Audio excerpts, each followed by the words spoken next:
ఫీజులు చెల్లించలేదనే నెపంతో విద్యా ధృవీకరణ పత్రాలను నిలుపుదల చేయడంపై అసంతృప్తి వ్యక్తం చేసిన ధర్మతేజ అనే విద్యార్థి కాలేజీ యాజమాన్యంకు వ్యతిరేకంగా హైకోర్టును ఆశ్రయించారు. పిటిషనర్ తరపున వాదనలు వినిపించిన శ్రీ మేడికొండ ప్రణయ్ వెంకట్ చౌదరి విద్యార్థుల యొక్క విద్యా ధృవీకరణ పత్రాలను నిలుపుదల చేయడం అంటే విద్యార్థి యొక్క ప్రాథమిక హక్కులను భంగం కలిగించడమే అని గౌరవ న్యాయస్థానానికి తెలిపారు. అలాగే యూజీసీ గైడ్లైన్స్ ప్రకారం కూడా విద్యార్థుల యొక్క ఒరిజినల్ డాక్యుమెంట్స్ను హస్తగతం చేసుకొని నిలుపుదల చేయరాదని గౌరవ రాష్ట్ర ఉన్నత న్యాయస్థానం ముందు వాదనలు వినిపించారు.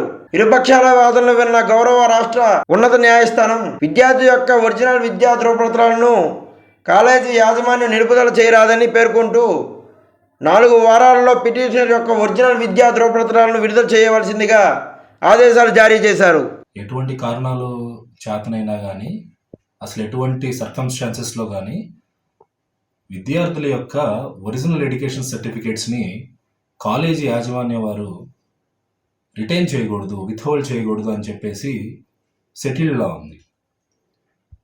సో దీని మీద ప్రైమా ఫేసీగా నేను కోర్టులో వాదనలు వినిపిస్తూ ఒరిజినల్ ఎడ్యుకేషన్ సర్టిఫికేట్స్ స్టూడెంట్స్ యొక్క ఒరిజినల్ ఎడ్యుకేషన్ సర్టిఫికేట్స్ని కాలేజ్ వాళ్ళు విత్హోల్డ్ చేయడం కానీ రిటైన్ చేయడం కానీ జరిగినట్లయితే అవి ప్రాథమికంగా విద్యార్థి యొక్క ప్రాథమిక హక్కులకు భంగం కలిగించడమేనని చెప్పేసి వాదనలు వినిపించడం జరిగింది.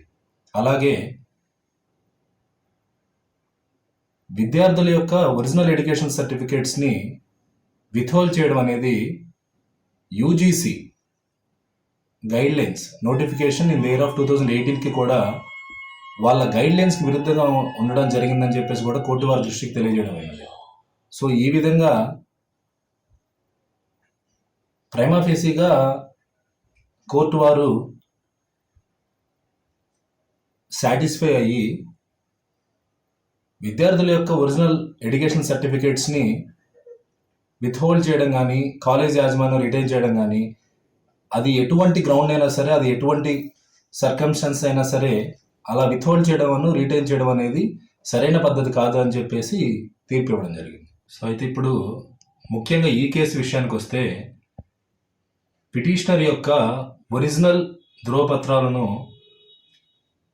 విత్ ఇన్ 4 వీక్స్ 4 వారాలలో, అంటే ఆర్డర్ కాపీ అందిన 4 వారాలలో అన్ని original education certificates of the పిటిషనర్కి